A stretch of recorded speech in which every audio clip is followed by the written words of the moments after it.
Anak kung ano man yung iniisip mo, huwag mo nang ituloy. Kasalanan sa Diyos ang binabalak mo. Pangako, itatama ko na ang pagkakamali ko.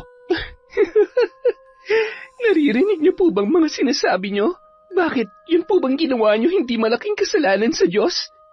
Hindi may babalik ng paghingi mo ng tawad ang buhay ni nanay. Kung siya walang nagawa para pagbayarin kayo sa pagtataksil niyo sa kanya, pues akong gagawa ng paraan para magbayad kayo sa mga kasalanan niyo. Aray! Ang sakit! Ang baby natin, Gaspar! Dalhin mo ako sa ospital! Iligtas mo ang baby natin! Alam kong maiintindihan ako ni nanay.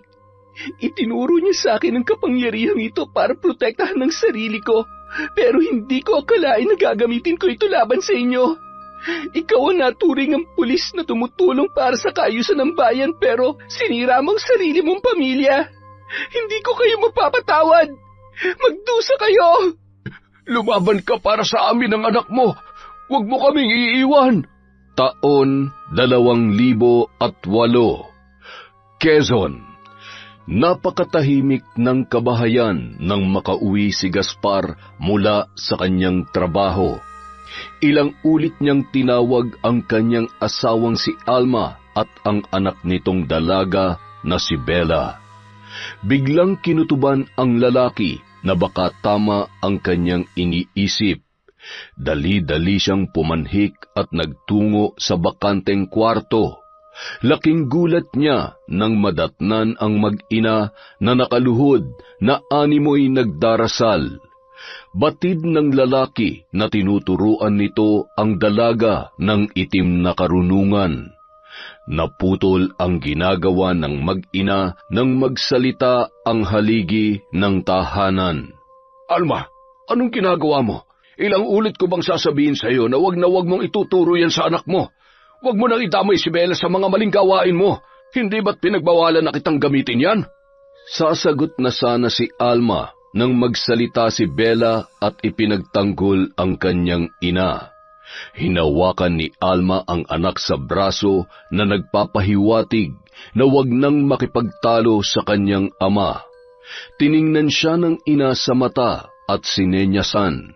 Hinawakan ng dalaga ang kamay ni Alma at bumuntong hininga. Tay, wag na po kayo magalit kay nanay. Ako naman po nagpumilit na turuan niya ako kung paano gamitin ang aklat ng karunungan. Wala naman po sigurong mawawala kung matututunan ko yon. Hindi ko naman po basta-basta gagamitin. Nasa sakin naman po kung sa masama o mabuting paraan ko yan gagamitin. Kahit na, masama pa rin yan. Walang maganda may dudulot yan sa buhay natin. Sisirain lang niya ng buhay mo. At isa pa, malaking kasalanan sa Diyos ang ginagawa niyong yan. Pero Gaspar, alam mo naman kung bakit gusto ko itong ituro sa anak natin. Para ito sa kanyang kapakanan at kaligtasan.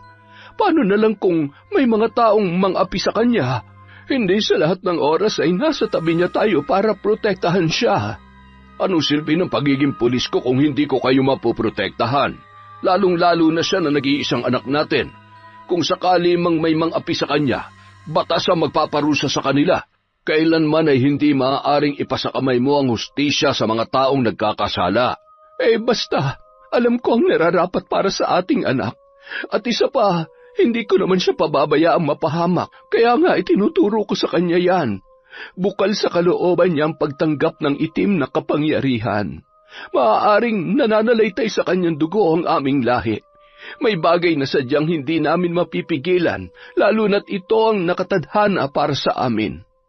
Bata pa lamang si Bella ay madalas niya nang makita na ginagawa yon ng kanyang ina.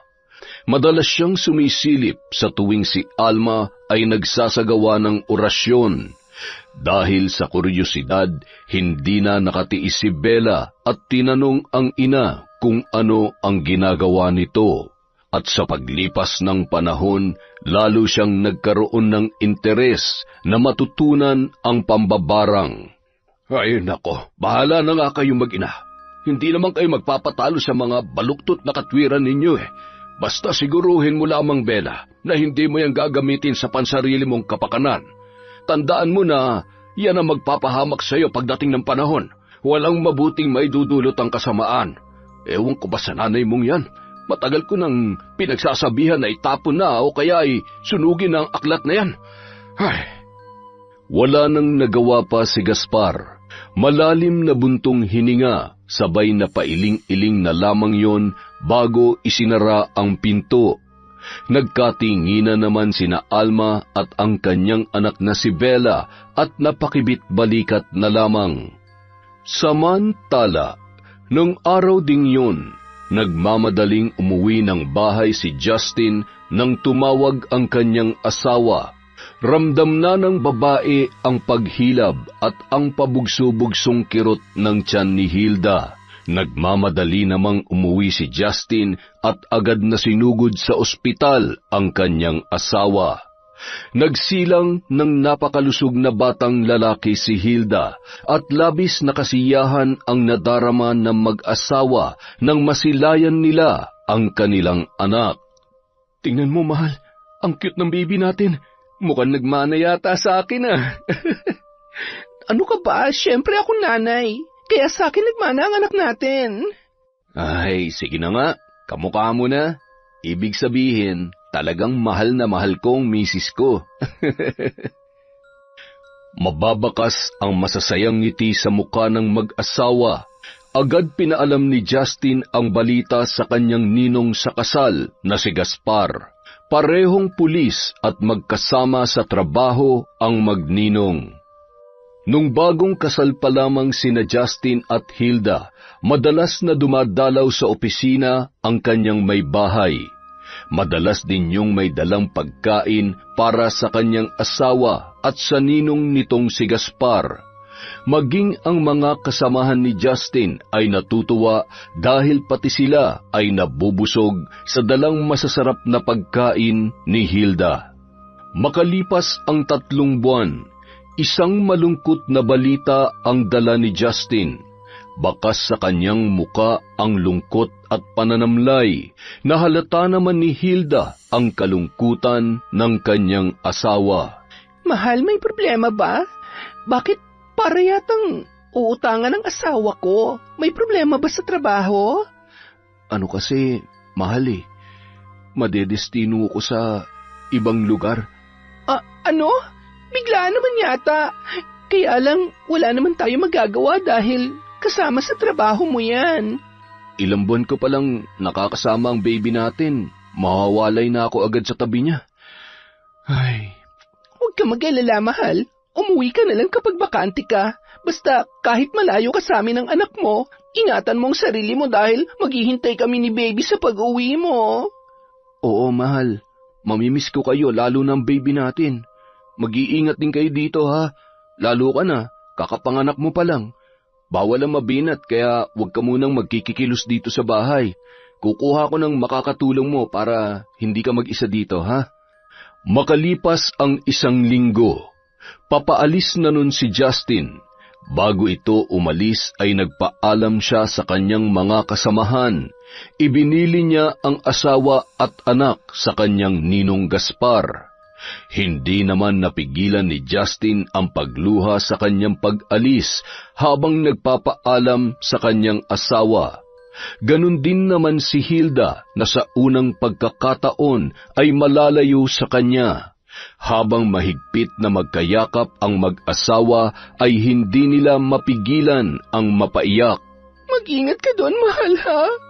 Mamimiss ka namin ni baby. Sige na, lumakad ka na at baka magbago pang isip ko.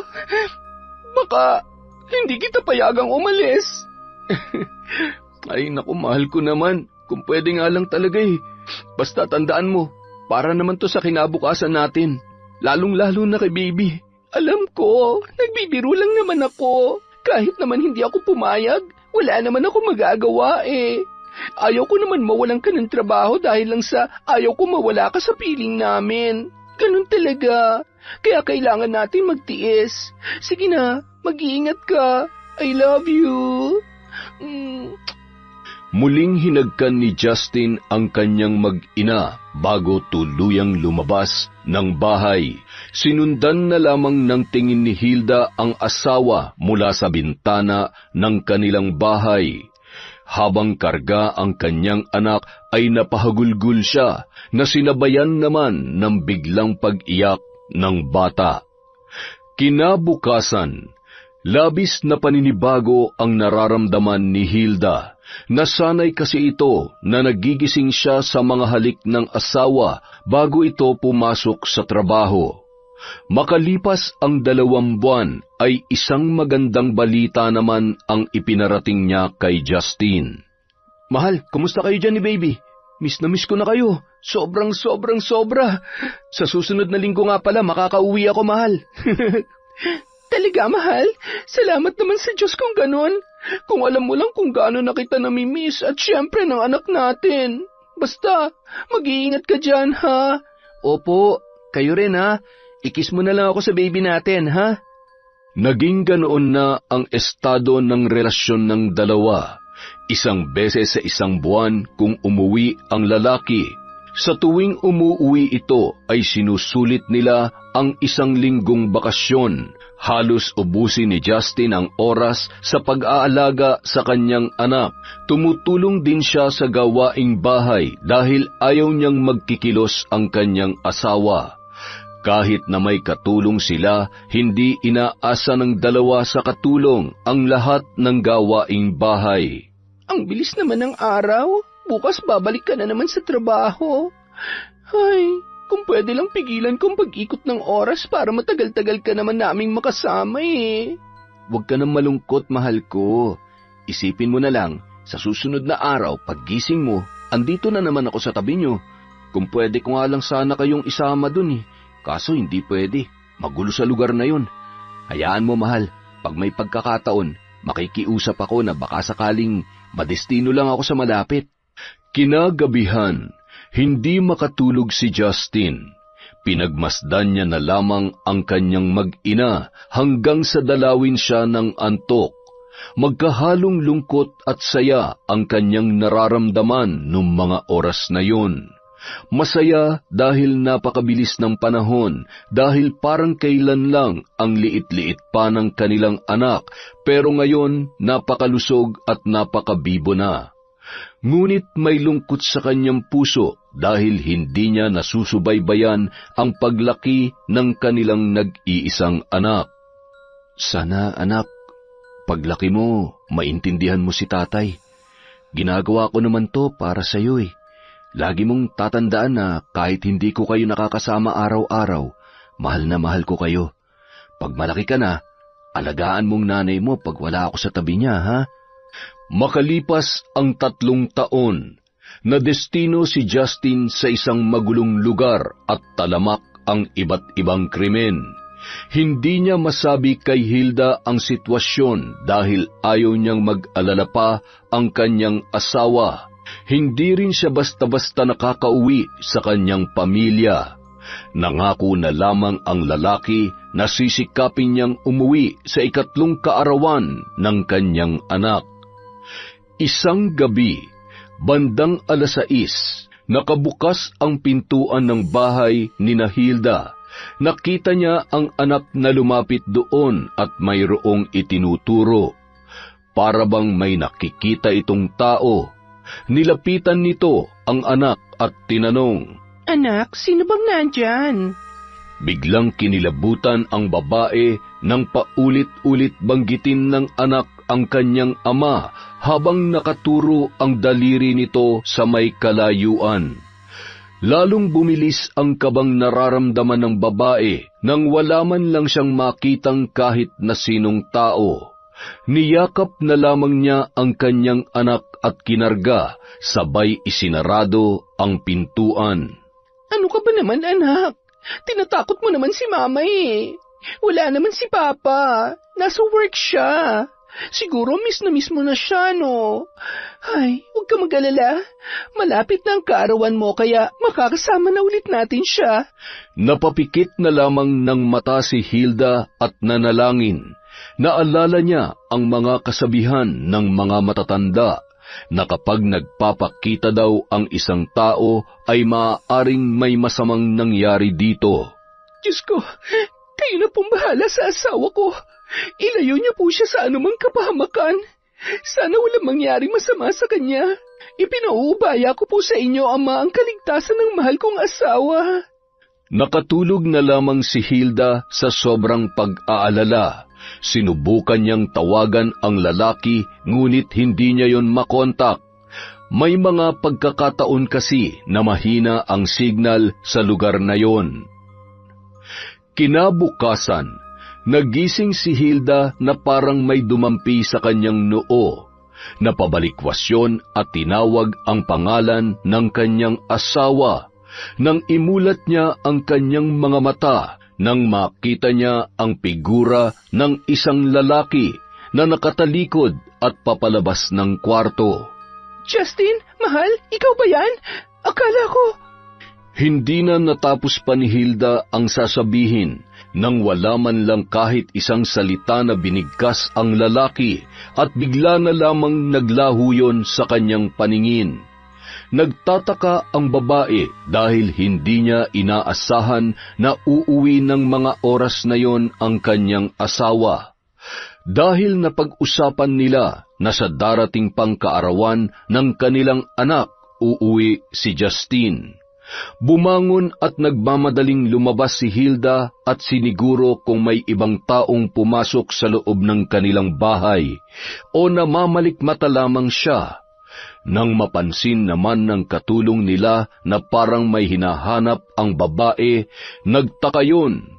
Aling Letty, nakita niyo po ba si Justin? Ma'am, bakit? Umuwi po ba siya kagabi? Di ba po nasa trabaho pa po si Sir? Ay, kanina kasi naramdaman ko hinalikan niya ako tapos nakita ko siyang lumabas ng kwarto. Biglang nagtaasan ang mga balahibo ni Aling Letty sa mga sinabing yun ni Hilda. Imposible naman po. Baka namamalikmata o nananaginip lamang kayo. Sa katunayan po nakalak pa ang pinto, ma'am.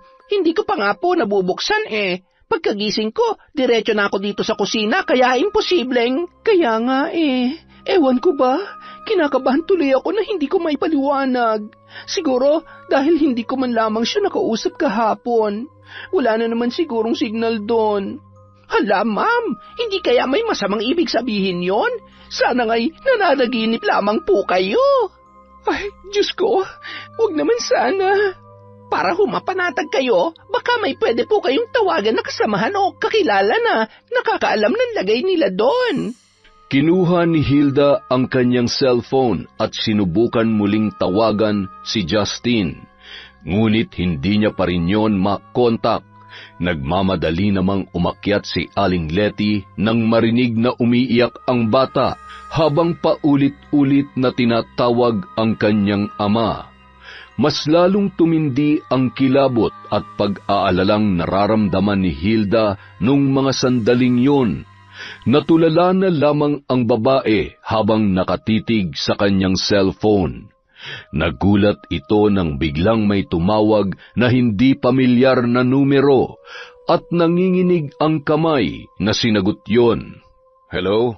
Kayo po ba si Mrs. Hilda Rivera? Opo, ako nga po. Sino po sila? Ako po si SPO Juan Agustin, isa sa mga kasama ni Justin Rivera. Mrs., huwag po sana kayong mabibigla sa ibabalita ko tungkol sa asawa niyo. Pabilis ng pabilis ang kabog ng dibdib ni Hilda sa kanyang mga narinig. Mas lalo siyang kinabahan sa maaaring kasunod na sasabihin ng lalaking kanyang kausap. Hello, Mrs., nandyan pa po ba kayo? Opo, nandito pa ako. Ano po ang tungkol sa asawa ko? Kagaya po ng sinabi ko kanina, huwag po kayong mabibigla. Wala na po si Justin. Anong wala na? Ano pong ibig niyo sabihin? Patay na po ang asawa niyo, Mrs. Hindi. Hindi totoo yan. Hindi pwedeng mamatay si Justin. Buhay ang asawa ko. Buhay siya. Justin, mahal ko. Habang pinapaliwanag ng lalaki ang nangyari, halos blanko na ang isip at hindi na makahinga si Hilda. Sa sobrang sakit na kanyang nararamdaman, napahagulhol na lamang ito at naglupasay sa sahig. Namatay si Justin sa isang kinasang operasyon ng kanilang samahan laban sa mga drug pusher. Nagpalitan ng putok ang magkabilang grupo at sa kasamaang palad, tinamaan si Justin. Dinala pa sana siya sa ospital, ngunit dineklarang dead on arrival na ang lalaki. Umalingaw-ngaw ang iyak ni Hilda sa buong kabahayan at natarantang bumaba si Aling Letty sa pag-aalala nito kung ano ang nangyari sa kanyang amo. Ma'am, ano pong nangyari sa inyo? Bakit po kayo umiiyak? Aling Letty, patay na si Justin. Wala nang asawa ko. Justin, bakit mo kami iniwan? Bakit? Labis naman ang awa na naramdaman ni Aling Letty para kay Hilda, kaya naman mahigpit niyang niyakap at pilit na pinapakalma yun. Samantala, habang kumakain ng tanghalian sina Gaspar, bigla namang may tumawag sa kanya. Nakarating din sa lalaki ang masamang balita na nangyari sa kanyang inaanak na si Justin. Sa sobrang pagkabigla, nabitawan nito ang hawak na baso, dahilan para mabasag yon. Anong nangyari sa iyo, Gaspar? Sino ba yung kausap mo at ano ang sinabi? Bakit ganyan na lamang ang naging reaksyon mo? Wala na si Justin. Patay na siya. Diyos ko, kawawa naman lalo yung mag-inang naiwan niya. Sus Mariosep, napakabata pa niya. Ano kaya nangyari? Mabuti pa, kumustahin mo yung mag-ina. Agad namang tinawagan ni Gaspar si Hilda para kumustahin. Hindi niya makausap ng maayos ang babae dahil panay ang hikbi nito. Kaya minabuti niyang puntahan na lamang sa bahay bago siya pumasok sa trabaho. Pagkarating ni Gaspar kina Hilda, agad na mahigpit na yakap at paghagulgol ang tinugon ng babae. Ninong, wala nang asawa ko. Hindi ko kaya mabuhay nang wala siya. Paano na kami ng anak ko? Ano ka ba, Hilda? Huwag kang magsalita ng ganyan. Tatagan mo lang ang loob mo. Kailangan mong lakasan ang loob mo para sa anak mo. Huwag kang mag-alala, nandito lamang ako. Kung kailangan mo ng tulong, huwag kang magdalawang isip na lumapit sa akin. Salamat, Ninong. Hindi ko talaga alam kung anong gagawin ko ngayon. Teka, kailan daw may uuwi dito ang bangkay ni Justin?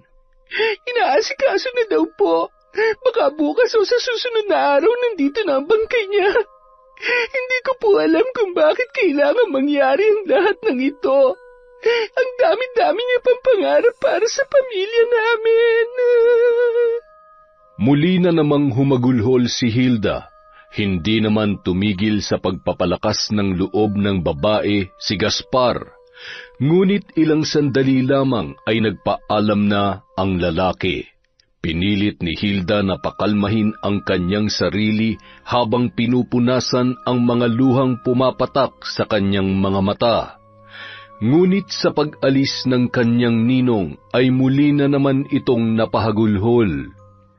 Makalipas ang ilang araw, naiuwi na ang bangkay ni Justin.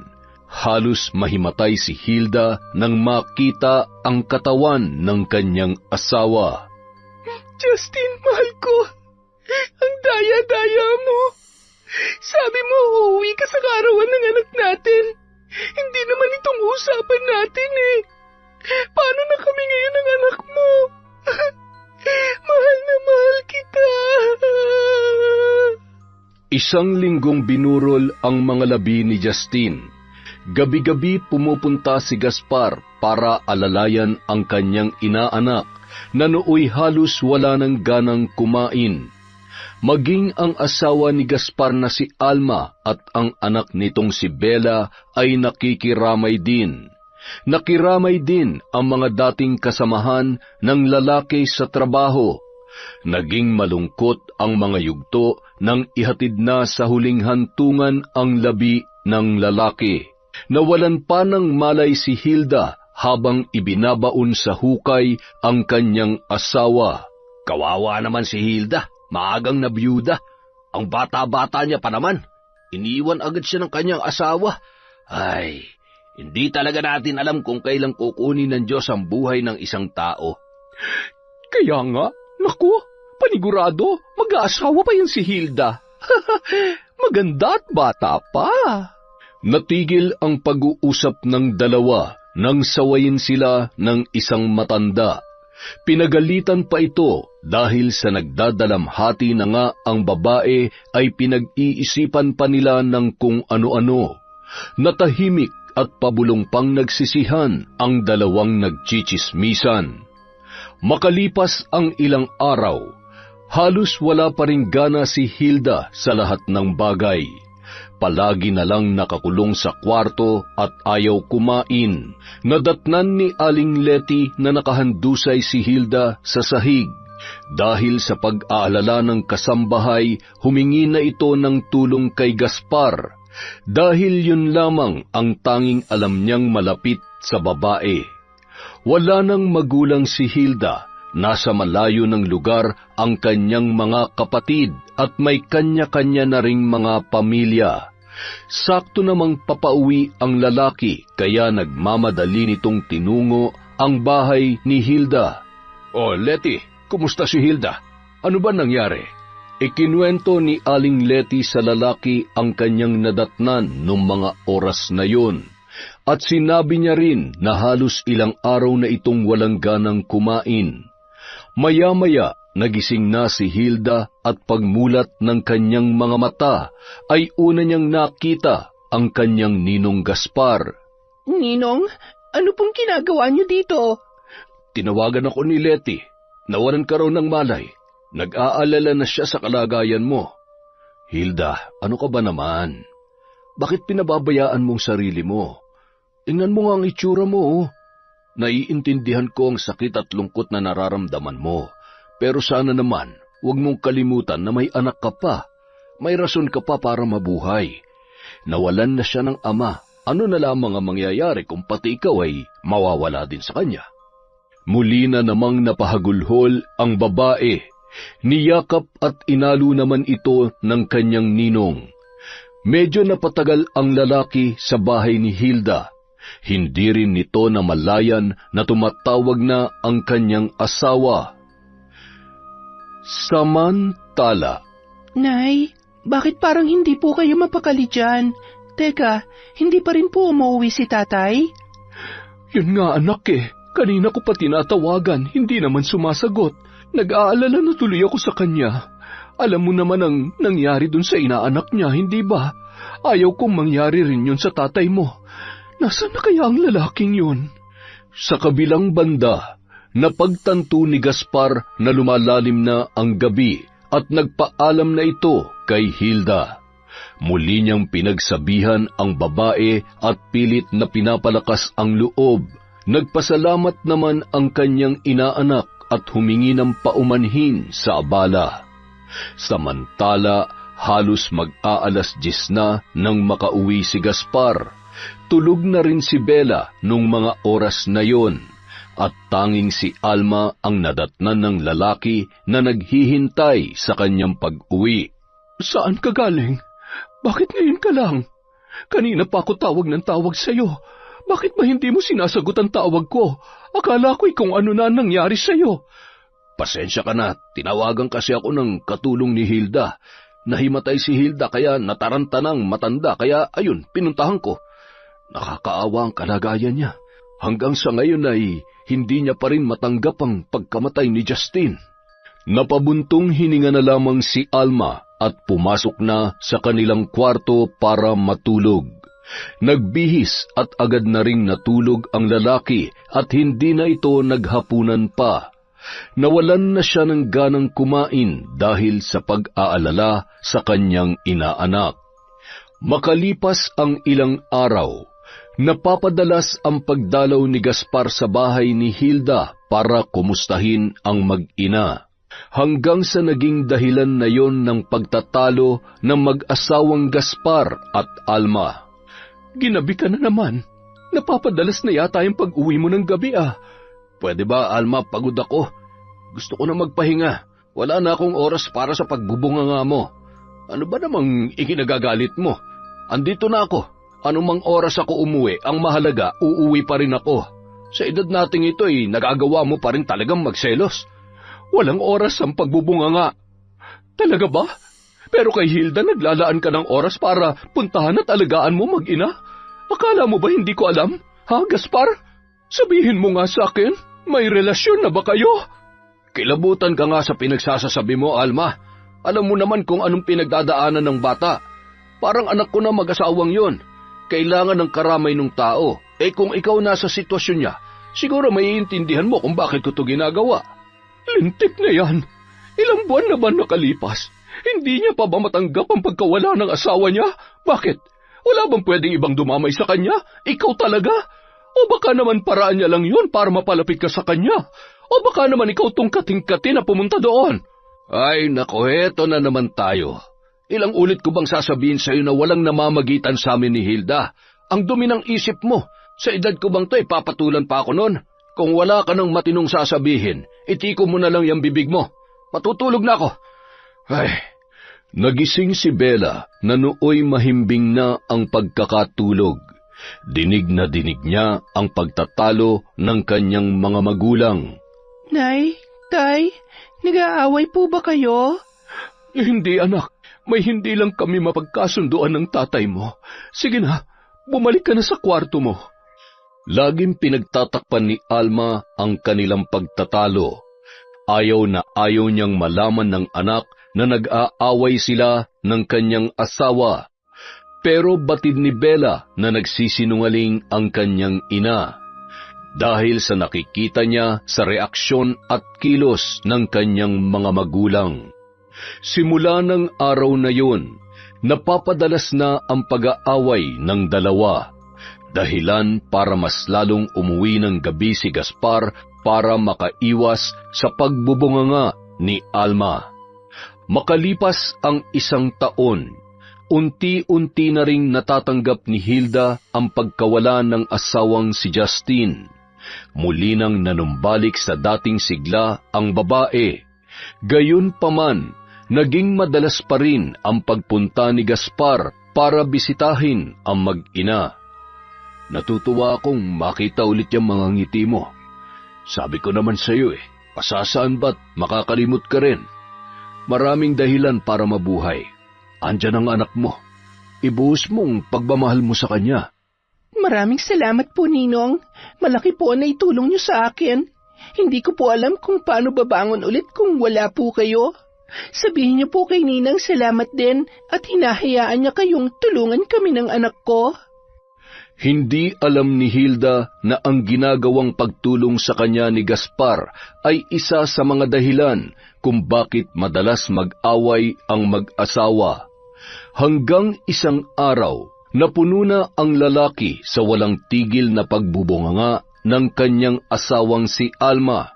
Umalis yon ng bahay at pumunta kay Hilda. Ninong, bakit po kayo biglang napadalaw? May problema po ba? Bakit po ganyan ang itsura nyo? Pinapasok ni Hilda ang lalaki at ipinaghanda ng maiinom. Doon na rin nagsimulang magkwento si Gaspar. Ngunit hindi nito binanggit na si Hilda ang isa sa mga dahilan kung bakit sila nag-aaway ng kanyang asawa. Nang mahimasmasan si Gaspar ay nagpaalam na rin ito sa babae. Pasensya ka na, Hilda, kung naistorbo pa kita. Gusto ko lang maglabas ng sama ng loob Kung hindi ako umalis kanina, siguradong hindi matatapos ang pag-aaway namin. Ano ba kayo, Ninong? Wala po yon. Kung noon ako may problema at dinamayan niyo po ako, ngayon ako naman ang dadamay sa inyo kapag may problema kayo. Kaya wag po kayo mag-alala.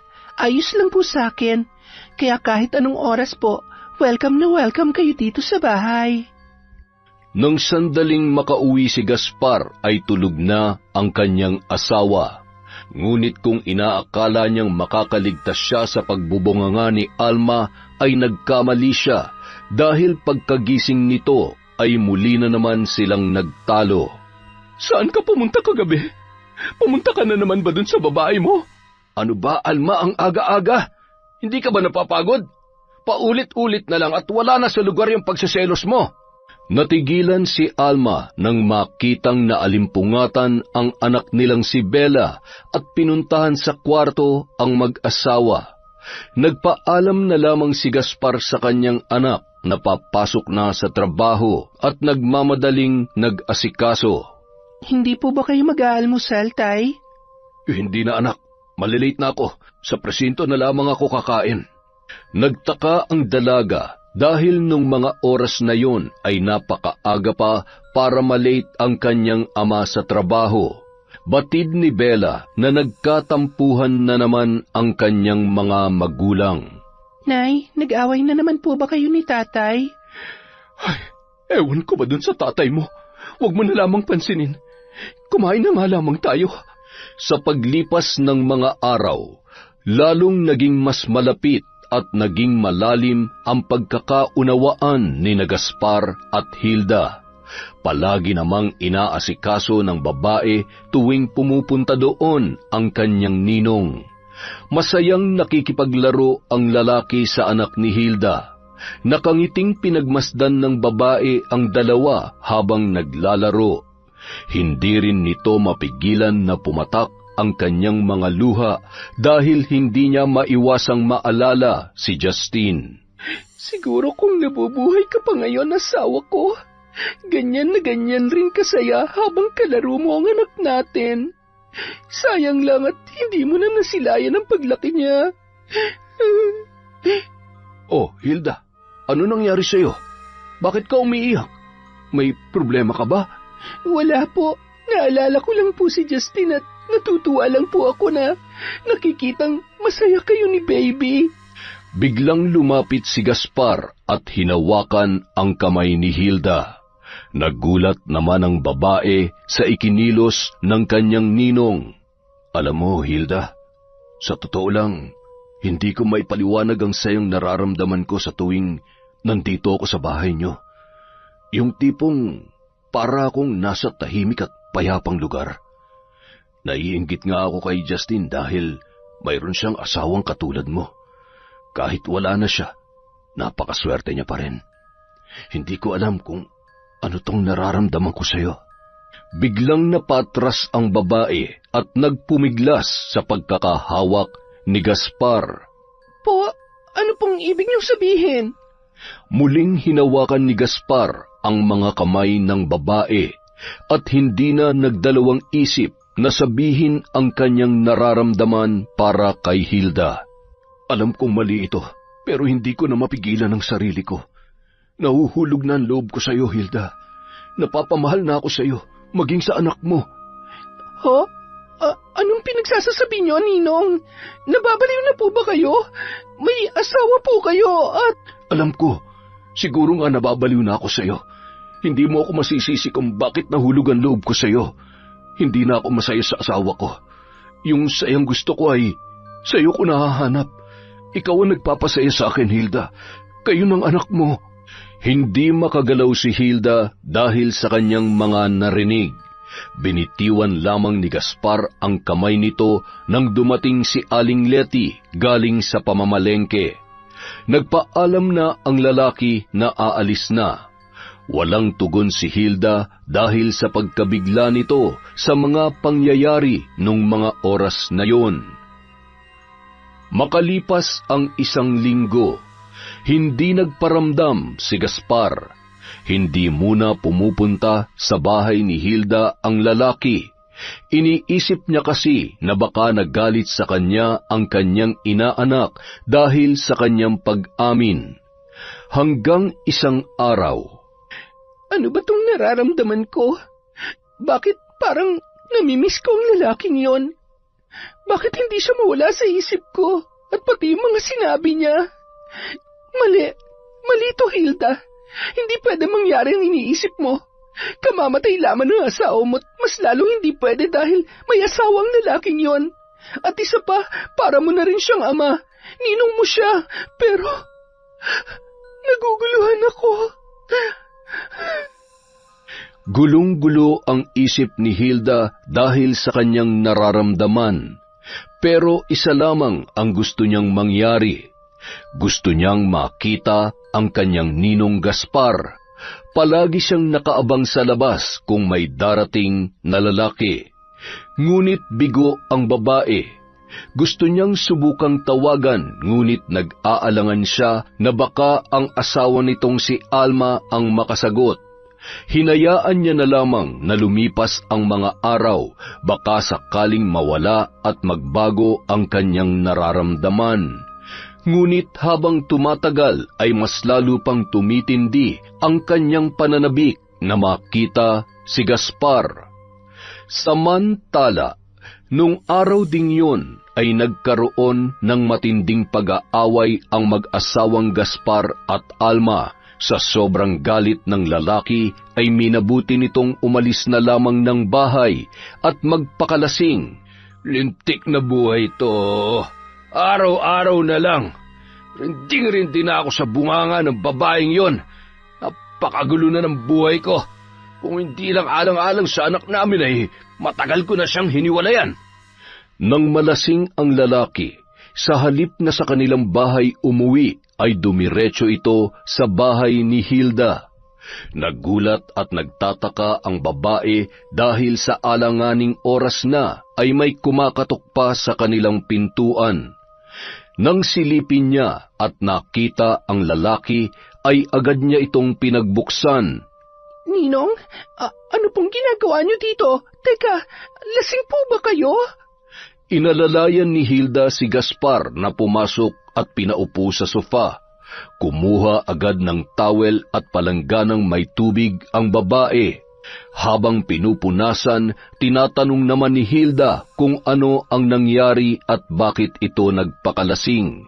Walang yung babae yon. Palagi na lang ako inaaway. Napapagod na ako sa ugali niya. May kung anong tuwa ang naramdaman ni Hilda nang muli niyang makita si Gaspar. Pagkatapos niyang punasan ng lalaki ay pinagpalit niya yon ng damit. Pinasuot niya ang damit ng kanyang yumaong asawa na nooy nililigpit niya nung mga oras na yon. Biglang bumilis ang tibok ng kanyang puso nang pagtingin niya sa lalaki ay mukha ng kanyang asawa ang kanyang nakikita. Napakaganda ng mga ngiti mo. Alam mo, Hilda, napakaswerte ni Justin. At magiging maswerte ang lalaking muli mong mamahalin. Mabait at... Hindi na napigilan pa ng babae ang bugso ng kanyang damdamin at sinabayan niya na rin ang mainit na halik na pinakawalan ni Gaspar. Hanggang sa ang mapusok na halik ay nauwi sa hindi inaasahang pangyayari. Sakto namang nung araw na yon ay umuwi si Aling Letty kaya walang nakakaalam sa namagitan sa kanilang dalawa ng gabing yon. Nagising na lamang ang dalawa na magkayakap at wala ng mga damit. Patawad, Hilda. Hindi ko sinasadya. Nadala lang ako ng aking kalasingan. Patawarin mo sana ako. Kasalanan ko rin naman. Kaya huwag na tayo magsisihan. Ano nang gagawin natin ngayon? Paano kapag nalaman to ni Ninang? Hindi to pwedeng malaman ng asawa ko. Ibang magalit si Alma kaya kailangan mag-ingat tayo. Mahal kita, Hilda. Kung papayag ka, ilihim natin ang relasyon natin. Alam kong mali ito, pero gusto kong malaman mo na masayang-masaya ako ngayon at hindi ko pinagsisisihan ang nangyari sa atin. Tumango na lamang si Hilda at niyakap si Gaspar. Simula ng araw na yon, nagkaroon na sila ng lihim na relasyon. Napadalas na muli ang pagdalaw ng lalaki at kapansin-pansin na ang mga pagbabago sa kilos at tinginan ng dalawa. Maging si Aling Letty ay naninibago na sa kaswitan at pag-aasikaso ni Hilda kay Gaspar. Ngunit hindi na lamang ito binibigyan ng malisya ng katulong. Nagpapalitan na rin sila ng mga matatamis na mensahe sa kanilang telepono. Nakahalata na rin si Alma sa kinikilos ng kanyang asawa. Palaging hawak ni Gaspar ang kanyang cellphone at minsan nahuhuli pa niya na nakangiti ito habang binabasa ang mensahe sa kanyang cellphone. Sa tuwing tumutunog yon ay walang kasing bilis na dinadampot ng lalaki na parabang may tinatago at ayaw mabasa ng iba. Malaman ko lang na nampababae ka. Malilintikan talaga sa akin yung babae mo. Makalipas ang 2 buwan, hindi muna madalas dumalaw si Gaspar sa bahay ni Hilda dahil naghihinala na si Alma sa kanyang asawa. Minabuti muna ng lalaki na lumayo upang mawala ang pagdududa ni Alma. Samantala, ano nangyayari sa akin? Bakit ako nahihilo? At, ano bang nakain ko? biglang kinabahan si Hilda lalo na't ilang buwan na siyang hindi pa rin dinadatnan ng kanyang buwanang dalaw. Hindi mawala sa isip niya na posibleng nagdadalang tao na siya. Upang makasiguro, bumili siya ng pregnancy test at hindi nga siya nagkamali sa kanyang hinala. Hindi pwede to. Hindi ako pwedeng mabuntis. Anong gagawin ko? Kailangan itong malaman ni Gaspar. Nag-alala si Hilda kung paano niya sasabihin kay Gaspar ang kanyang pagbubuntis. Dahil halos ilang araw na ring hindi nagpapakita sa kanya ang lalaki. At kahit text ay hindi ito nagpaparamdam. Hindi rin niya naman pwedeng puntahan sa opisina dahil malalaman ng mga katrabaho nito ang kanilang relasyon. Nagpalakad-lakad at hindi mapakali ang babae. Hindi nito malaman kung ano ang kanyang gagawin. Mas lalong hindi niya pwedeng puntahan sa bahay ang lalaki dahil mabubuko sila ng kanyang ninang na si Alma. Diyos ko, ano ba tong pinasok kong gulo? Kapag nalaman ng asawa ni Gaspar ang tungkol sa amin, baka mapatay ako ni Ninang. Ang tanga-tanga mo talaga, Hilda. Matanda na nga yung pinatulan mo, may asawa pa. Ninong mo pa. Kinabukasan, buo na ang desisyon ni Hilda na tawagan si Gaspar. Nagbabaka sakali siya na sagutin ng lalaki ang kanyang tawag. Ito na lamang ang tanging paraan para ipaalam kay Gaspar ang kanyang pagdadalang tao. Nung mga oras ding yon ay naliligo si Gaspar at naiwan ang cellphone sa may kama. Sakto namang nandoon si Alma na nagliligpit ng higaan. Narinig ng babae na tumunog ang cellphone ng kanyang asawa. Ayaw niya sanang pakialaman, ngunit bigla siyang kinutuban ng masama. Habang naliligo ang lalaki ay dahan-dahan niyang dinampot ang cellphone at pinindot yon. Hello? Mabuti naman at sinagot mong tawag ko. Bakit pa hindi mo ako pinupuntahan?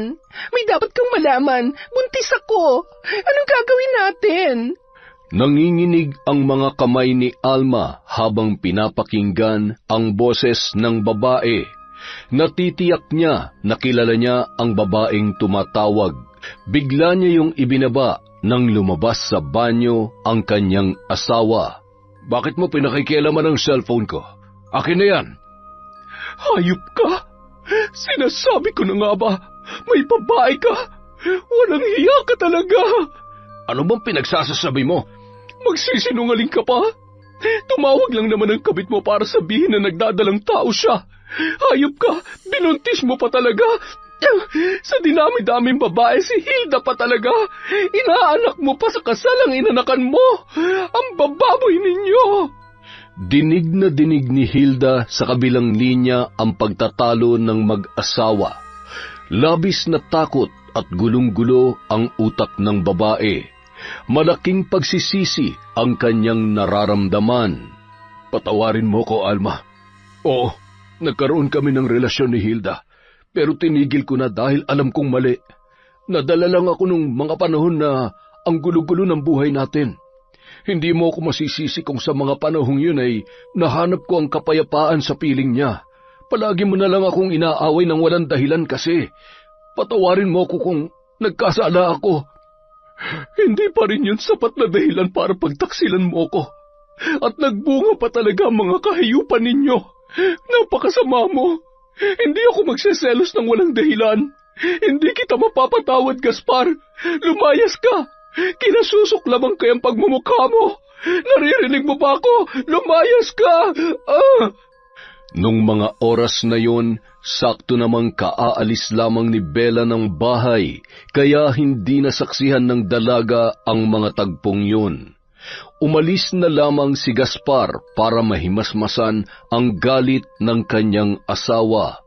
Nagmamadali niyang pinuntahan si Hilda para alamin ang buong katotohanan. Si Alma naman ay nagwawala at naglulupasay sa galit sa kanyang asawa at sa babae nito. Nang makarating si Gaspar sa bahay ni Hilda ay nagmamadali yung bumaba ng kanyang kotse at pumasok sa loob ng bahay. Agad namang tumakbo papalapit si Hilda at niyakap ng mahigpit si Gaspar. Hilda, totoo bang buntis ka? Oo, Gaspar. Hindi ba tumawag ako sa'yo kanina? Oo, buntis ako. At hindi ko na alam kung anong gagawin ko. Alam na ni Alma na may namamagitan sa atin. Galit na galit siya. Itigil na natin ito, Hilda. Susustentuhan ko yung bata. Magpapakaama ko sa kanya. Ngunit putulin na natin ang kung anumang namamagitan sa atin. Isang pagkakamali lamang yun at... Pagkakamali? Ganun na lang yon? Hindi ako papayag. Kailangan mo akong panagutan. Panindigan mo lahat ng pinangako mo.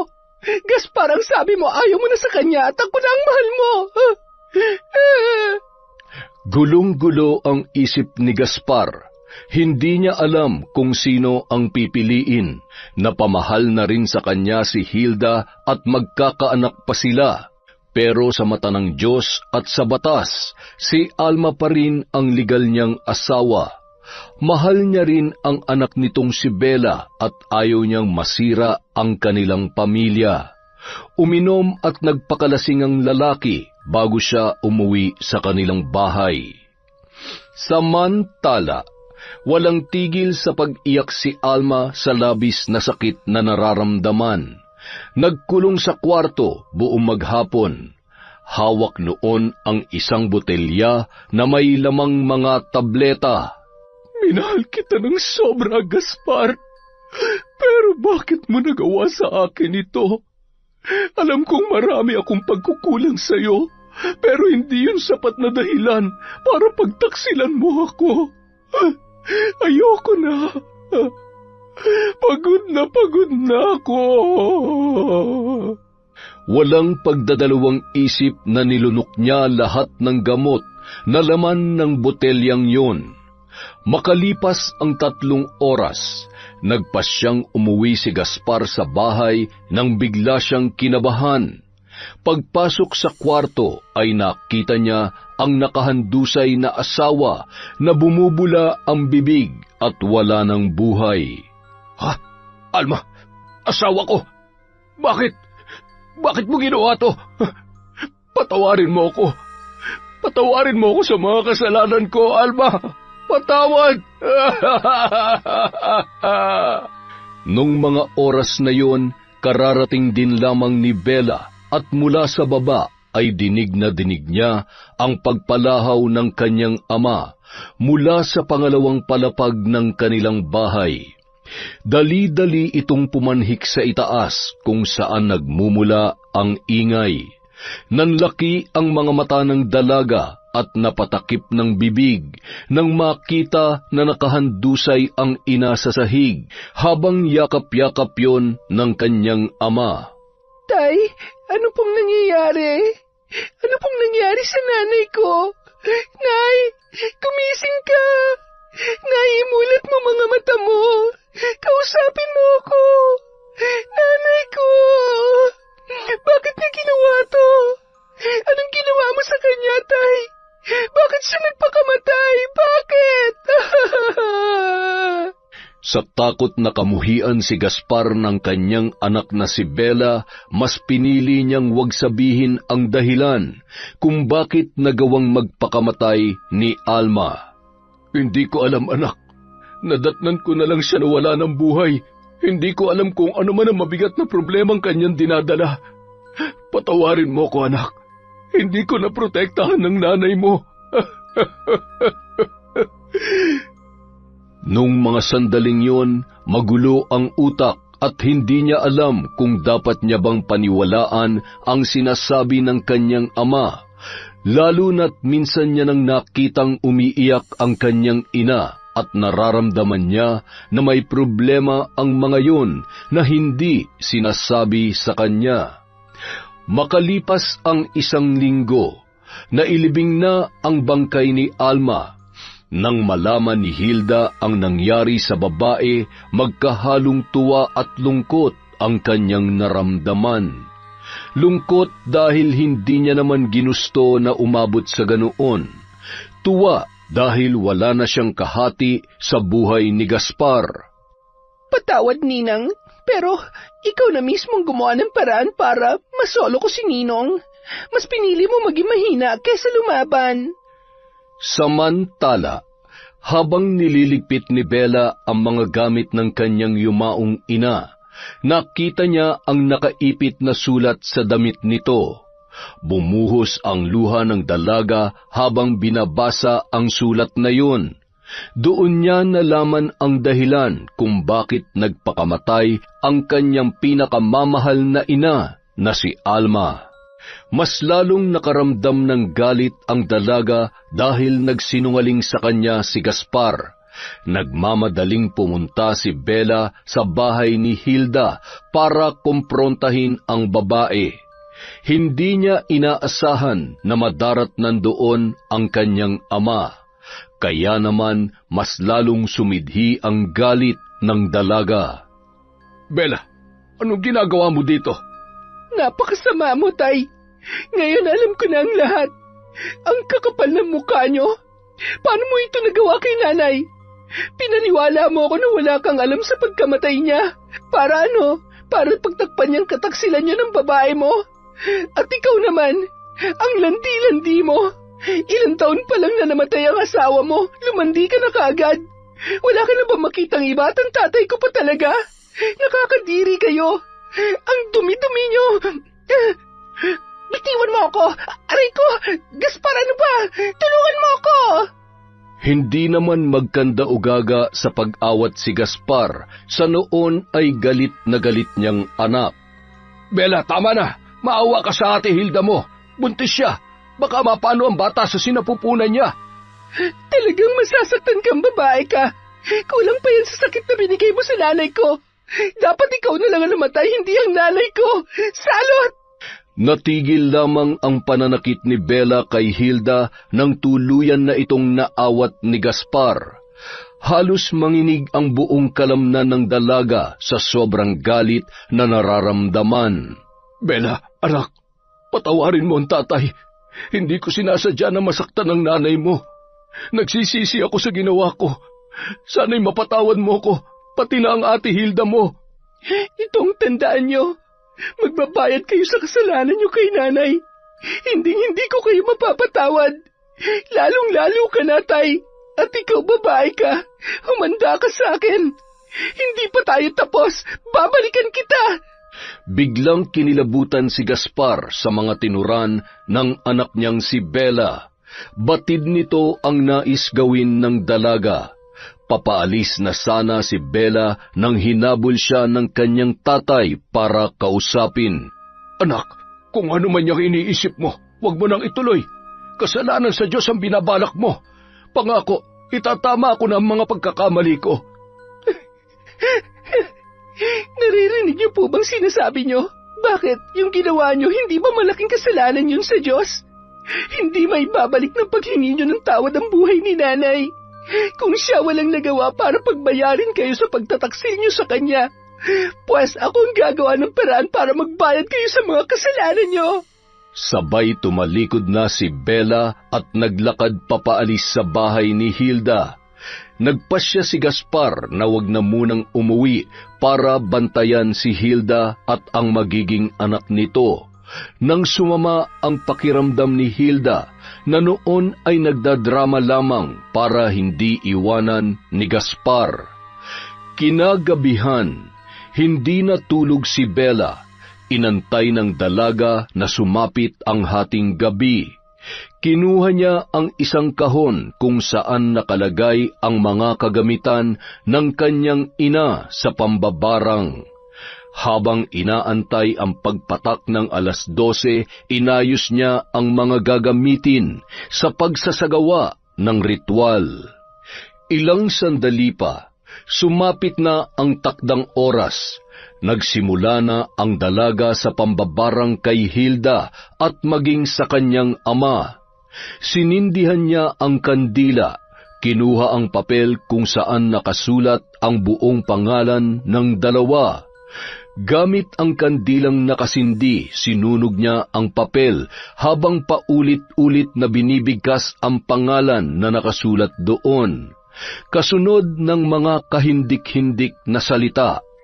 Ngayon matitikman niyo ang aking paghihiganti.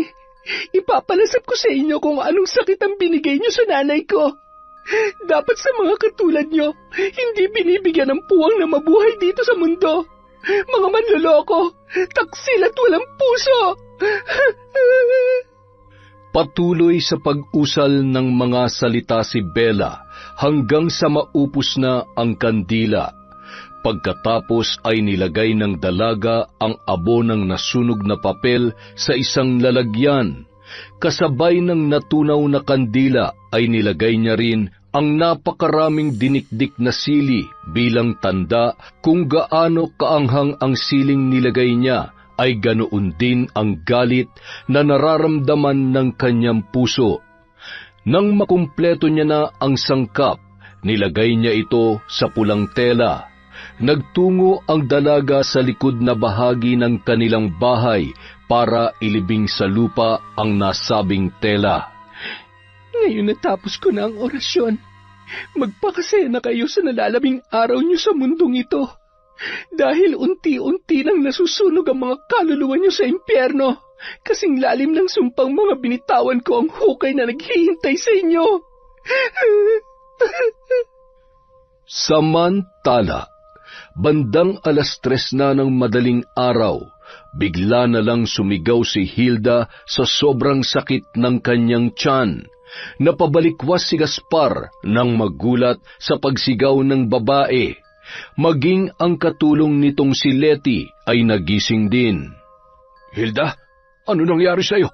Diyos ko, may dugo na umaagos sa mga binti mo. Aray, ang sakit!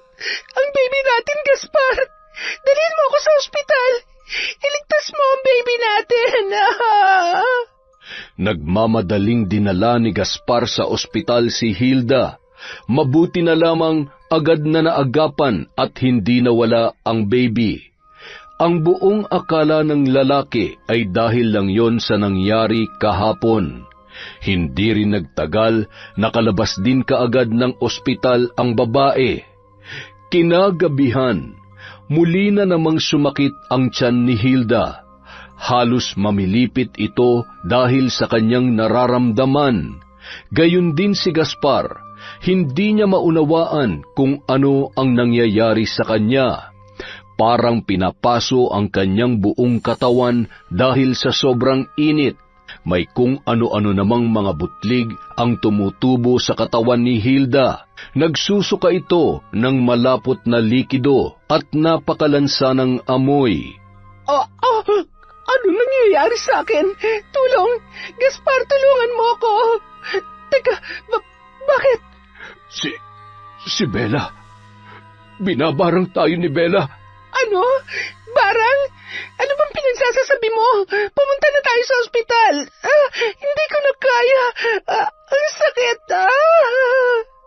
Sa kabilang banda, walang tigil sa pag-usal ng orasyon si Bella. Umaalingaw-ngaw sa buong silid ang kahindik-hindik na halakhak ng dalaga. Para na itong sinapian ng malakas at masamang espiritu. Nanlilisik ang kanyang mga mata sa sobrang galit at walang tigil na paghalakhak. Ganyan nga. Nasabing niyo ang sakit. Nagsisimula pa lamang ako. Kulang pa yan sa pasakit na pinaramdam niyo kay nanay. Samantala, Patindi ng patindi ang pananakit ng tiyan ni Hilda. Halos hindi na ito makalakad dahil sa sobrang sakit. Wala pa ring pagbabago sa kalagayan ni Hilda at Gaspar. Isa lang ang makakatulong sa atin para mawala ang sumpa. Kailangan nating magpatingin sa albularyo. Hindi tayo matutulungan ng kahit na sino pa mang doktor.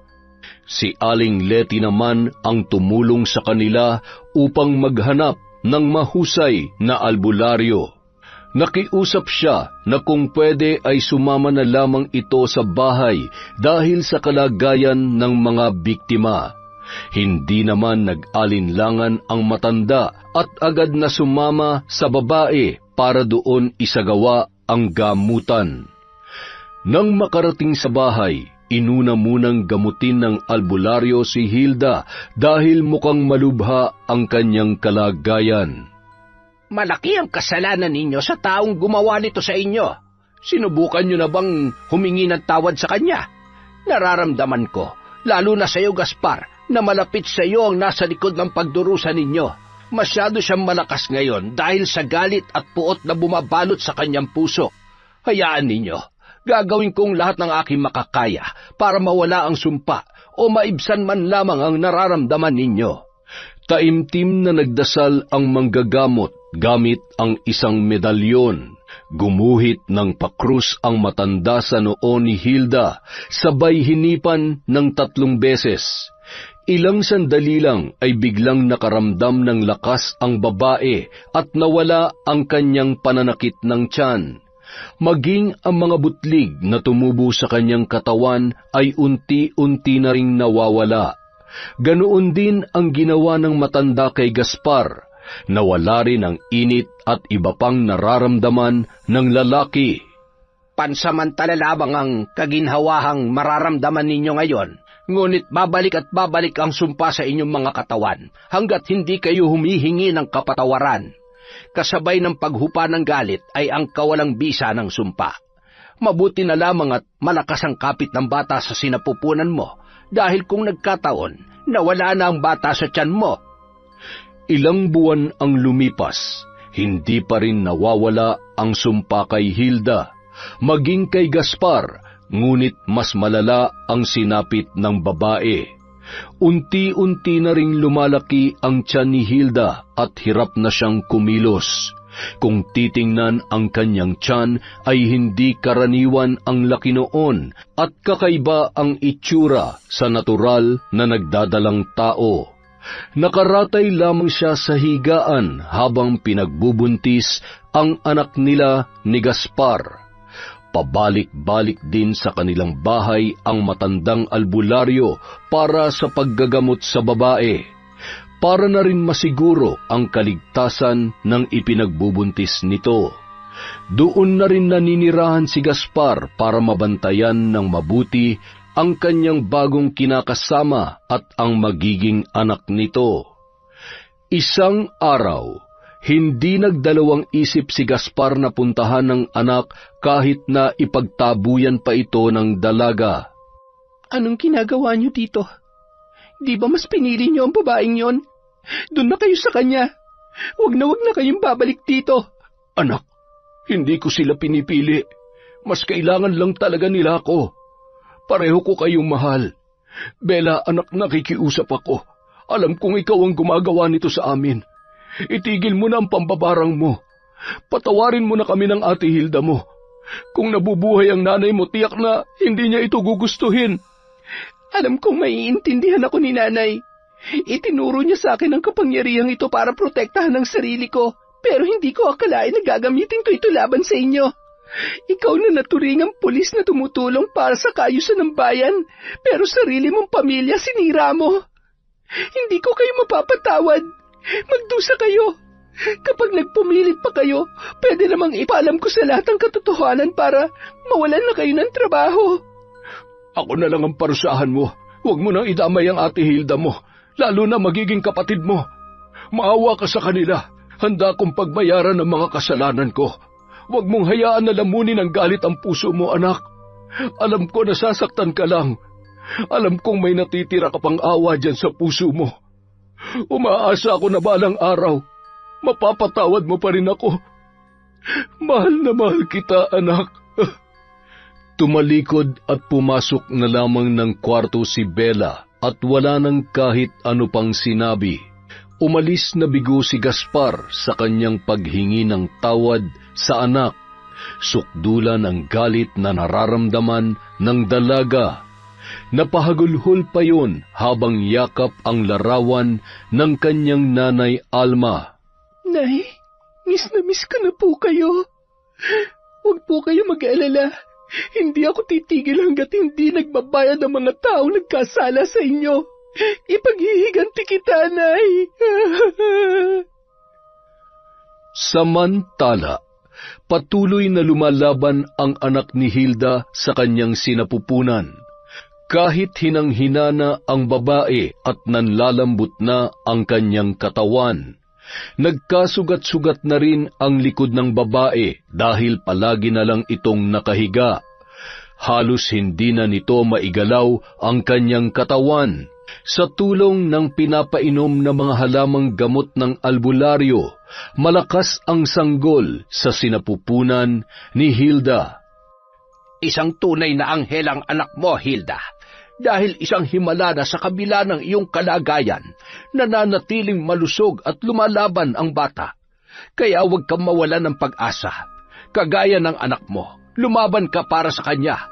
Magtiwala ka sa Poong lumikha. May awa siya at ang lahat ng pinagdadaanan niyo ngayon ay mayroong hangganan. Sana lamang ay natuto na kayo sa mga pagkakamali ninyong nagawa na naging ugat ng lahat ng mga kamalasan at pasakit sa inyong buhay. Sumapit na ang araw ng panganganak ni Hilda. Ipinahanda ng matanda kay Gaspar ang mga gagamitin. Kahit na medyo hirap kumilos ang lalaki, ay ginawa niya ang utos ng matandang albularyo na may kaalaman din sa pagpapaanak. Makalipas ang ilang oras, isang iyak ng sanggol ang umalingaw-ngaw sa buong kabahayan. Ngunit pagkatapos mailuwal ni Hilda ang bata, ay nandilim ang kanyang paningin at nahirapan na siyang huminga. Kasabay ng napakalakas na pag-agos ng dugo mula sa pinagdaanan ng bata ay may kasama yung mga insekto at nangisay ang babae. Pagbuga ng dugo ay nanlisik na ang mga mata noon. Nang tumigil sa pangingisay ay bahagya pang dumilat yon at ibinuka ang bibig na animoy may gustong sabihin. Iha, lumaban ka. Huwag kang bibitaw. Manalangin ka. Lumaban ka para sa amin ang anak mo. Huwag mo kaming iiwan. Ikaw na ang bahala sa anak natin. Patawad, Bella.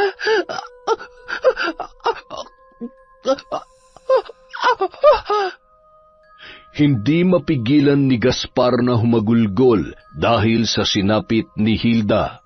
Nagpupumalahaw na yakap-yakap ang babae. Tama na, Gaspar. Pagpahingahin mo na si Hilda. Saksi ako sa paghihirap na dinanas niya. Kaya ito na siguro ang mas makabubuti. Tuluyan na siyang nakawala sa pagdurusa niya.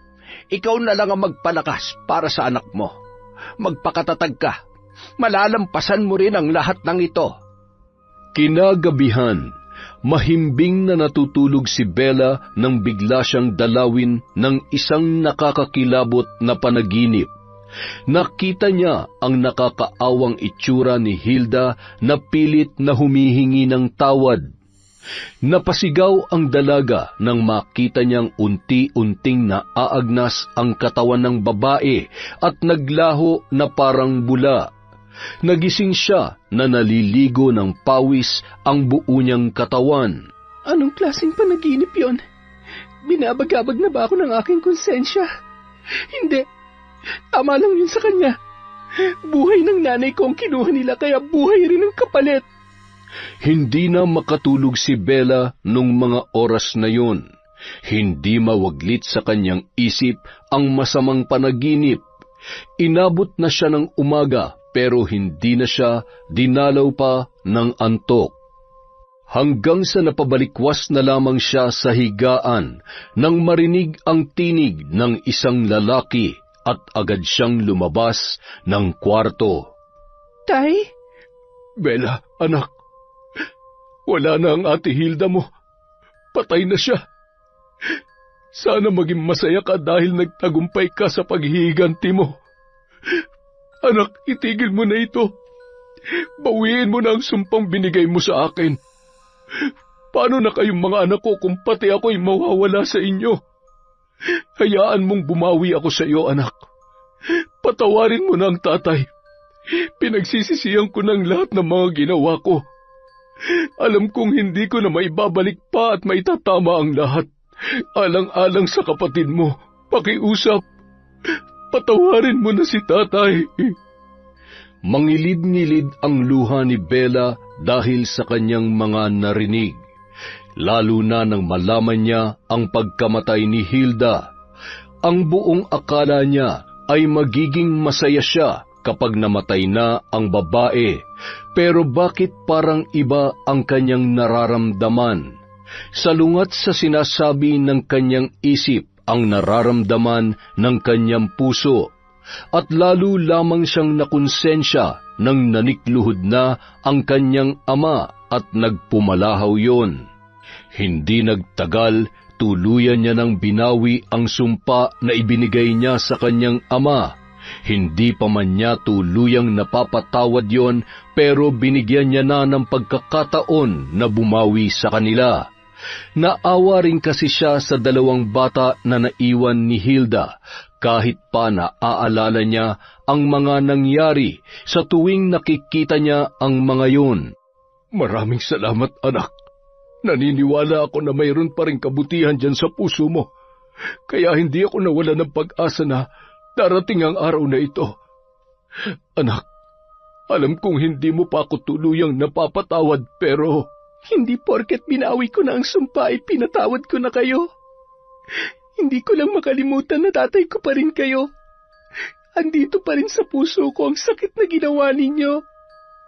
Hindi yun basta-basta mabubura kahit ano pang gawin ninyo. Alam ko, anak, hindi madaling patawarin ang nagawa ko. Pero maraming salamat at binigyan mo ko ng pagkakataon na bumawi sa iyo. Handa ako maghintay na dumating ang araw na tuluyan mo na akong mapatawad. Muling bumalik sa bahay si Gaspar, kasama ang anak nila ni Hilda at maging ang panganay na anak na babae. Pantay-pantay ang pagtrato nito sa kanyang mga anak, lalong-lalo na kay Bella, na patuloy pa rin siya na bumabawi dito.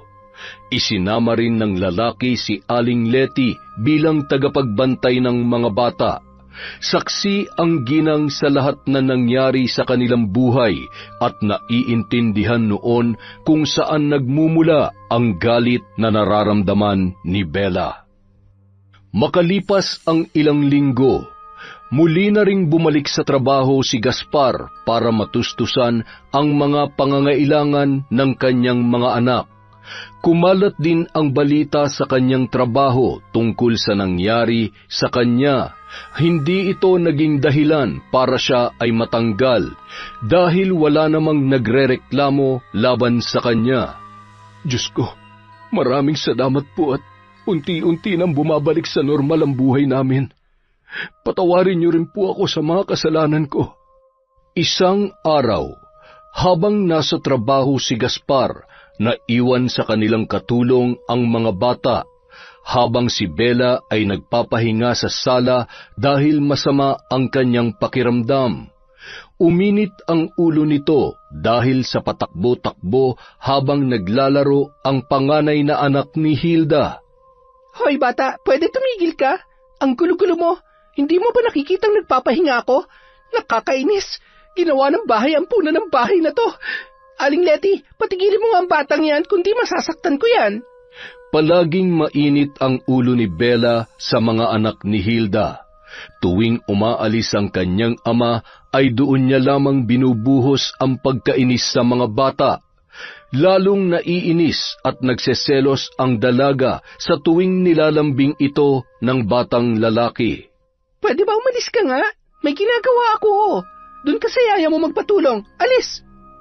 Umiyak na lamang ang bata na lumapit kay Aling Letty.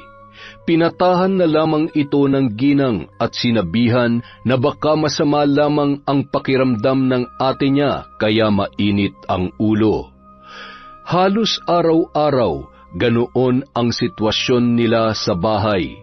Kapag nandoon si Gaspar ay pilit na nagtitimpi si Bella sa pagkainis sa mga bata, lalo na kapag nabubulahaw ang dalaga sa oras ng kasarapan ng kanyang tulog. Rinding-rindi siya sa lakas ng pag-iyak ng sanggol. Wala siyang magawa kundi ang mapatakip na lamang ng unan sa kanyang tainga. Buwisit talaga mga bata to. Kainis. Nawala nga malandi nilang ina, nag-iwan naman ng mga salot. Makalipas ang 2 araw, habang abala si Bella sa pagbe-bake ng cake para sa kanyang kaibigan nang hindi sinasadya, nasagi ng bolang nilalaro ng bata ang ginagawa nito, dahilan para masira yun. Buwisit ka talagang bata ka. Wala ka na talagang gagawin kundi sirain ang araw ko, no? Halika nga dito. Gusto mo talagang makatikim sa akin, ha? Pinagpapalo ni Bella sa puwet ang bata hanggang sa umiyak yun ng umiyak. Hindi tinigilan ng dalaga ang bata sa pagpalo at nakita yon ni Aling Letty, kaya agad niyang inawat si Bella. Sakto namang dumating si Gaspar at nakitang umiiyak ang kanyang anak. Anong nangyayari dito? Yung batang yan, malaking salot sa buhay ko. Simula nang dumating yan sa bahay na to, puro na lamang gulong ginagawa. Tingnan niyo kung anong ginawa ng batang yan, sira ng cake na ginagawa ko. Anak, alam mo naman na bata pa siya. Hindi niya pa alam ang ginagawa niya. Pagpasensyahan mo na lang. Pagsabihan mo, huwag mo sasaktan. Yan, kaya lumalaki ang ulo dahil palagi niyo na lang kinukonsinte. Malamang paglaki katulad ng iba dyan, hindi alam kung anong tama at mali. Ay! Napabuntong hininga na lamang si Gaspar sa inasal ng kanyang panganay na anak. Ibang-iba na ang dalaga simula nang mamatay ang kanyang ina. Ramdam pa rin niya ang galit sa puso nito at hindi niya naman masisi yun dahil sa napakalaking pagkakamali na kanyang nagawa. Ano pa kaya ang pwede kong gawin para mapatawad na ako ng anak ko? Kailan kaya babalik ang dating Bella? Sana dumating pa ang araw na magbago pa ang lahat. Miss na miss ko na ang mabait, malambing, at mapagmahal kong anak. Kinaumagahan, inutusan ni Bella si Aling Letty na lumabas at bumili ng kanyang mga gagamitin sa paggawa ng cake. Sakto namang mahimbing na natutulog ang sanggol at ang batang lalaki naman ay naglalaro. Hindi na ito masyadong naglilikot pag andyan ang ate Bella niya dahil natatakot siya na baka saktan na naman siya ng dalaga. Kaya kampante ang ginang na iwan saglit ang kanyang mga alaga. Ilang minuto pa lang ang nakakalipas nang makaalis ang ginang nang biglang umiyak ang sanggol. Hindi ito inintindi ni Bella, hinayaan niya lamang yung umiyak. Ngunit hindi yun tumigil at mas lalong lumakas pa ang pag-iyak ng bata. Iritang-irita at napilitan ng dalaga na patahanin ang sanggol. Binigyan niya ng gatas, ngunit ayaw dumede ng kanyang kapatid. Aling Letty, nasaan na kayo? Anong gagawin ko? Hindi naman ako marunong mag-alaga ng bata. Aling Letty, dumating ka na, please. Ay, ano ba kasing gusto mo? Natataranta na si Bella dahil halos mamutla na ang sanggol sa kakaiyak. Sinubukan niyang buhatin ang bata. May kung anong naramdaman ang dalaga nang biglang tumigil sa pag-iyak ang sanggol.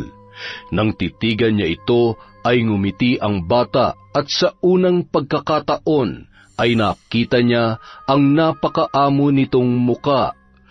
Parang may kumirot sa puso ng dalaga.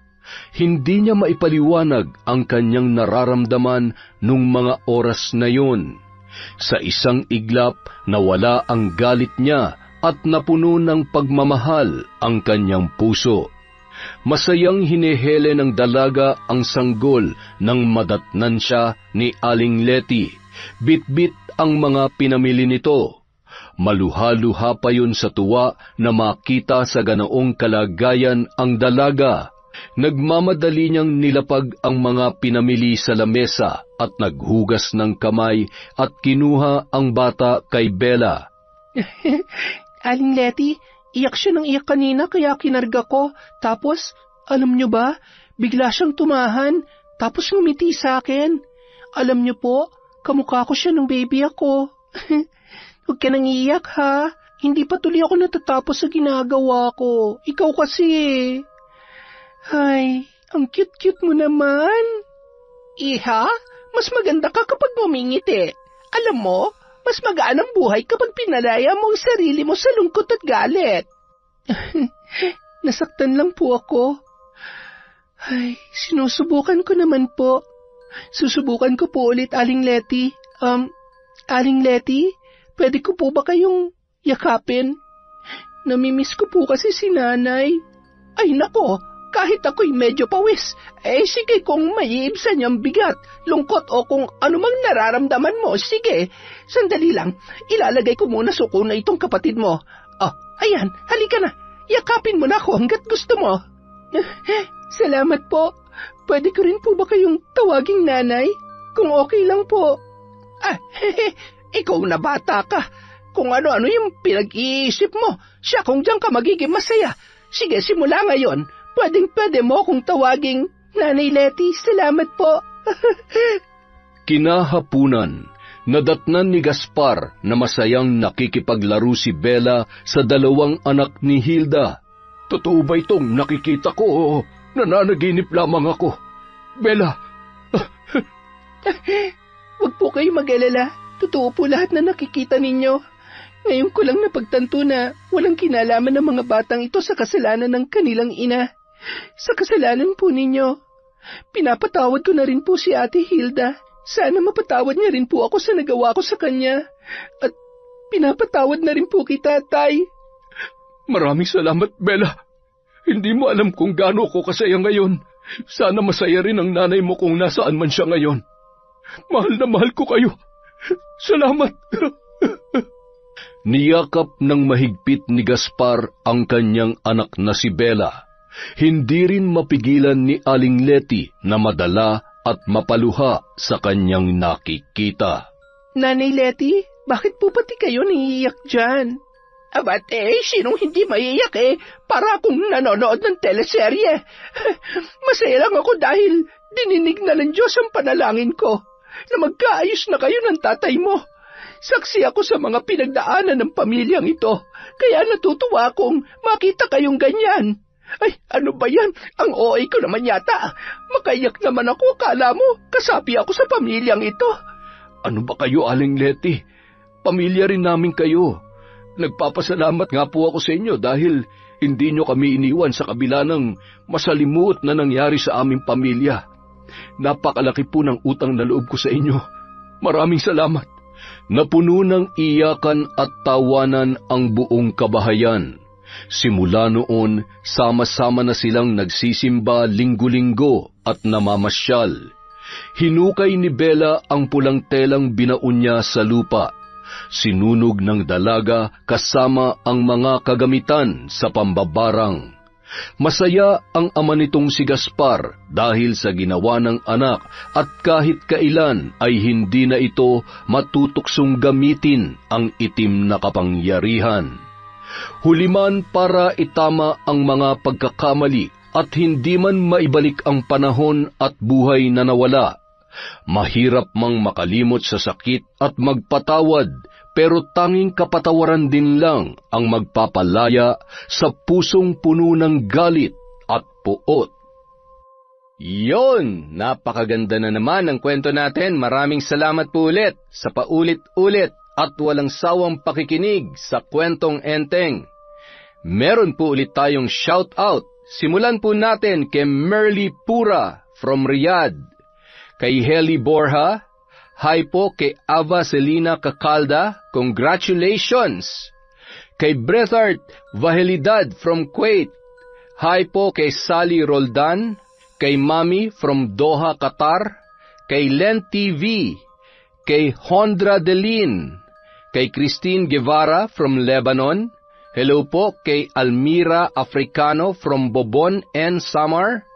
Kay Marie Felipa Tana Franca, advance happy birthday po sa April 23. Hi kay Jonalyn Tudalias. Hello po kay Dimples Yumi, kay Jonah Masirag. Hi po sa mga massage therapist from Polomolok, South Cotabato na sila RJ, Sherlyn, Francis, Losi, Benigno at Biba Dimasu. Hi po kay Hana Maylin Sesgundo, kay Cherry Mukbangers Mr. Tama po ba? Hi po kay Alma Naong, kay Filipina Palsario from Germany. Hi kay Mel Santarita, kay Litz Mabag, kay Monica Nieves, kay Elena Ondong, kay sa Jebo Besidelias family, especially kay Rainier Gian from Rochiel. Hi kay Siren Carmen 01, kay Zairab Sharif from Kuwait, kay Kat Burglar Cutie, Ashley Domingo, Baby Joy Susano, Gina Asuncion. Hi kay Kurt Patrick Garcia, kay Margaret Osong, kay Hondra Delin from Dubai, kay Dayan Supapo, kay Monet Rivera from Taytay Rizal. Hi kay I Love Resort Pinay. Hello po kay Maribel Santiago, kay Chander de Guzman, kay Jonalyn Mix Vlog, kay Miss Maura. Shout out kay Rosa May from Saudi, kay Gloria or Gloray Ramos from Saipan. Hello kay Sam Escobar, kay Jenna Manila, Michelle Esperon. Hello din po kay Chris Alcantara, kay Geraldine De Leon from Liho, Batangas, kay Amy Rosales from Qatar. Hi po kay Vicky Yabut, kay Archel Talyan from Camiguin. Shout out kay Bengski from Dubai, kay Rekeli Hasegawa from Japan, kay Peter Paul Hinampas from Rachel Ignacio. Hi po sa Galedo family from Laguna. Hi kay Lori Bobes, Ryan Alba, Ate Risa Kahayag from Elidia Bobes. Hi sa Cervantes family at kay Mama Ali Cervantes na bagong yanggaw from Maranilla Cervantes at syempre kay Lynette Reparado. Maraming salamat po sa pagsuporta sa Kwentong Enteng. Mag-iingat po tayong lahat and stay healthy everyone. Maraming salamat ulit from Kwentong Enteng.